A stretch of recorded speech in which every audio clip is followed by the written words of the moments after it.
কত টাকা থাকলে জাকাত ফরজ হয়, জাকাত কবে দিতে হবে, জাকাত কত টাকা হলে ফরজ হয়? এর উত্তর হলো, কেউ যদি 52.5 ভরি রূপা, এটা অথবা রূপার সমমূল্যের সম্পদ, নগদ অর্থ, ব্যাংক ব্যালেন্স, অথবা ব্যবসার মাল, যে পণ্য কেনা হয়েছে বিক্রির জন্য, এরকম কোন মাল যার কাছে আছে যেটার মূল্য দাঁড়ায় 52.5 ভরির সমান, এইরকম সম্পদের মালিক যদি কেউ হয় এবং সেই সম্পদ তার কাছে 1 বছর থাকে, তাহলে 1 বছর পর ওই সম্পদের বাজার মূল্য হিসেব করে 1 বছর পর 2.5% জাকাত দিতে হবে, অর্থাৎ লাখে 2,500 টাকা।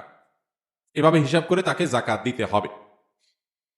বর্তমানে রূপার যে বাজার দর, সেটা হিসাব করলে প্রায় 2.25 লাখ টাকার কাছাকাছি হয় 52.5 ভরি রূপার দাম। এটা ভ্যারি করে, উঠানামা করে। একেবারে খুব রিসেন্ট, যে এখন 2026-এর ফেব্রুয়ারি মাস চলছে, এই সময়টাতে রূপার যে বাজার দর আছে সেটা হিসাব করে দেখা গেছে যে 2.25 লাখ টাকার কাছাকাছি। এক্সাক্ট আপনি যখন দিবেন, রূপার দরটা জেনে নিয়ে যে 52.5 ভরি বা 52.5 তোলা রূপার দাম কত, সেটা হিসাব করে যদি দেখেন যে এটা আপনার সম্পদ এই পরিমাণ হয়ে গেছে, তাহলে সবটুকুর জাকাত দিতে হবে। এমন না যে এর অতিরিক্তটা জাকাত, বরং সবটুকুর জাকাত দিতে হবে। জাকাত দেওয়াটাকে জরিমানা মনে করা, এটা কিয়ামতের আলামত। সহিহ বুখারীতে আসছে, নবী সাল্লাল্লাহু আলাইহি ওয়াসাল্লাম বলেছেন, একটা সময় আসবে মানুষ যখন জাকাত দেওয়াটাকে তার জন্য অর্থদণ্ডের মতো বিষয় মনে করবে, জরিমানার মতো বিষয় মনে করবে।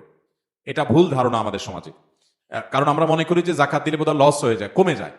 বরং জাকাত দিলে এটা তো আমার আখিরাতের অ্যাকাউন্টে জমা হয়ে গেল, এটা বরং আমার স্থায়ী হয়ে গেল, নিশ্চিত হয়ে গেল, বাকিগুলোর গ্যারান্টি নেই। এই জন্য জাকাত দিতে পারাটা সৌভাগ্যের বিষয়। আর জাকাত কখন ফরজ হয়, এর উত্তর হলো যে জাকাত ফরজ হয় প্রত্যেকটা ব্যক্তির অর্থ বছরের আলোকে। সবার অর্থ বছর একরকম নাও হতে পারে। ধরুন, আমি জিলহজের 1ম তারিখে জাকাত দেওয়ার মতো সম্পদের মালিক হয়েছি, তাহলে পরবর্তী বছর জিলহজের 1ম তারিখে আমার জাকাত আসবে। কেউ যদি মুহররম মাসে জাকাত দেওয়ার মতো সম্পদের মালিক হয়ে থাকে, তাহলে 1 বছর পর মুহররম মাসে তার জাকাত তার উপরে বর্তাবে।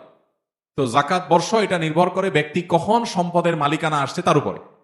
এখন কেউ যদি জাকাত দেওয়ার সুবিধার্থে, হিসাব করার সুবিধার্থে সে যদি একটু আগে দিয়ে দেয়, ধরা যাক যে আমার জিলহজে আসে, আমি রমজানে দিয়ে দিলাম হিসাব করে, কোনো অসুবিধা নেই, জাকাত অগ্রিম দেওয়া যায়, যে প্রতি বছর আমি রমজানে দিলাম, সমস্যা নেই। আমাদের সমাজে অনেকে মনে করেন রমজান মাসেই জাকাত দিতে হয়, জাকাত রমজান মাসেই শুধু দিতে হয়, এমন কোনো কথা নেই। তবে এটা ঠিক, রমজান মাস আমলের মাস, সওয়াবের মাস, এ মাসে আমরা বেশি বেশি সওয়াব হাসিল করার চেষ্টা করবো ইনশাআল্লাহ বিইذনিল্লাহ। সেই জায়গা থেকে আমরা নফল দান, অন্যান্য সাদাকা করব, এবং বিশেষভাবে যদি জাকাত দেওয়ার চেষ্টা করি ইনশাআল্লাহ, সেটাও আল্লাহ তাআলার কাছে আমরা